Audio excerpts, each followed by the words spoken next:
Hi then, this is the second video on techniques in cytology.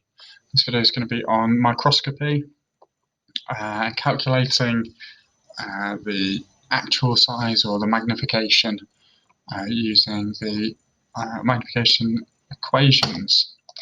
So, here we go. So microscopy. You need to be able to define the terms magnification and resolution and explain the differences. Use that calculation, known as the I-am equation, to calculate the image size, or the more likely to be the actual size or the magnification of an image, and then compare light and electron microscopes. So firstly, if we have a look at magnification and resolution. So magnification is defined as how many times bigger the image appears. So if you are presented with a cell structure, perhaps a mitochondrion or the cell itself, obviously that image that you see on the page has been increased in size, so it has been magnified. So magnification is analogous to like the zoom, the amount, how many times bigger the image is. The resolution relates to the detail, and more specifically is the ability to distinguish between two separate points. So as an image becomes larger, or as the specimen is increased in size, those structures within the specimen can be distinguishable. So the resolution is how close the two separate structures are, which can be distinguished as two separate points. Now, these are two important factors when considering the use of microscopes. So the first kind of microscope that we've got here is a light microscope, or an optical microscope. It uses a beam of light focused by glass lenses. So the beam of light, the source of that is a filament lamp.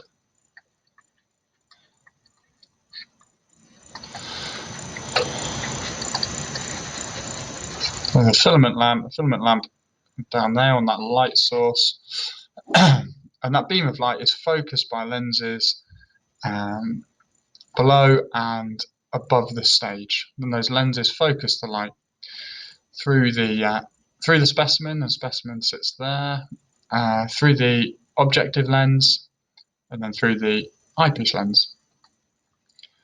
Now, light microscopes or optical microscopes are limited by their resolution. So they have a low resolution, or a low resolving power, meaning that two points which are closer than 200 nanometers cannot be distinguished as 2 points. They would just appear as one single point. And the reason for that is that the wavelength of light is quite long. This isn't the best diagram I've ever drawn, but anyway. Okay, so that wavelength of light is quite long, meaning that it's unable to essentially fit between two structures or two separate points. So this is the sort of the disadvantage. These two things: a low resolving power, which limits the magnification. Advantages, though, well, it's possible to view living or dead specimens. It's possible to view those specimens in colour, depending on the stain that's been used. And they are small, cheap, and portable. Okay.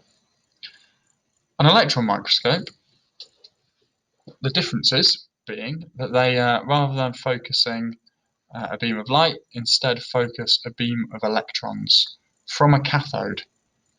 So the cathode is that source of the radiation, and it's focused by electromagnets. Obviously, electrons have a charge, and therefore can be diverted by electromagnets.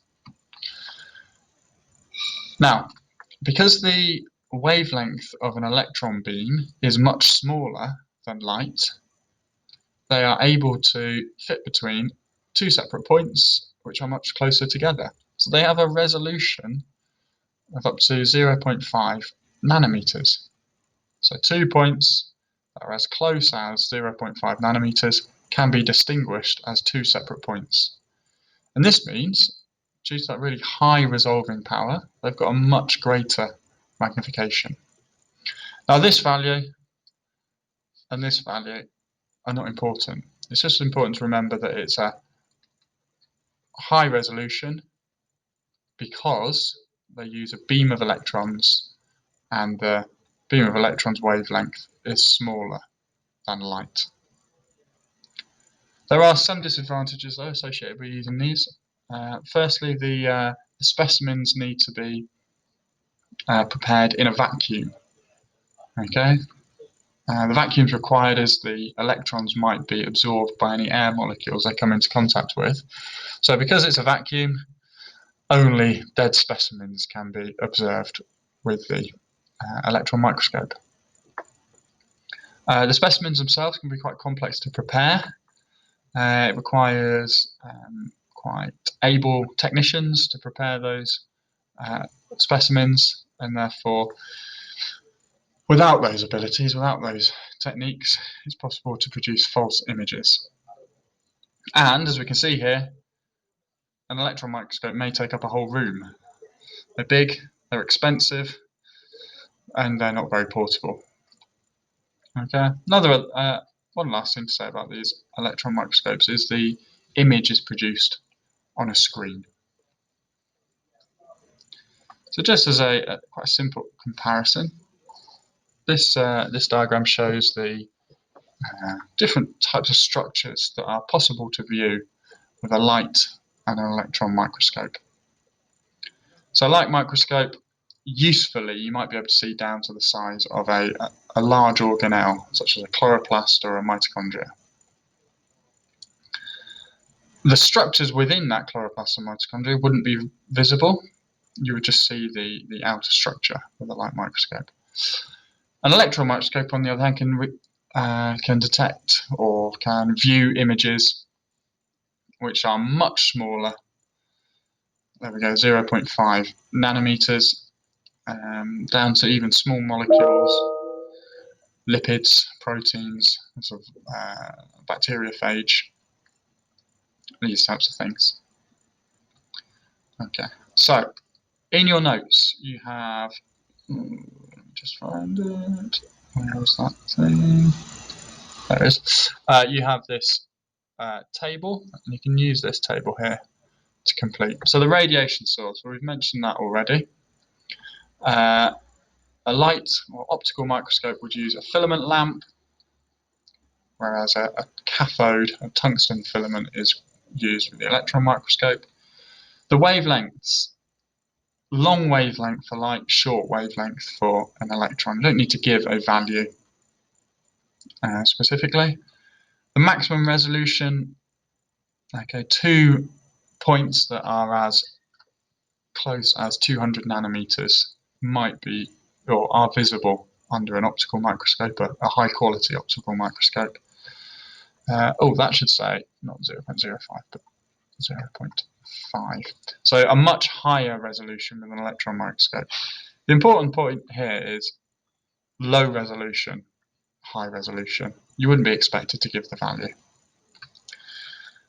Likewise here, so maximum useful magnification, 1500 times, or low for a light one, and high for an electron. Lenses, glass, whereas there an electromagnet is used for the electrons. Specimens can be dead or alive, but only dead here. Okay, one last bit on resolution then. This just gives us another understanding of that. I think you've got this in your notes here. Okay, so those with a light microscope under low power or high power, due to the long wavelength of the light, those 2 points which are close together may be indistinguishable as 2 points. They may just appear as one solid structure, whereas the electron microscope has a shorter wavelength, or the electron beam has a shorter wavelength. Electrons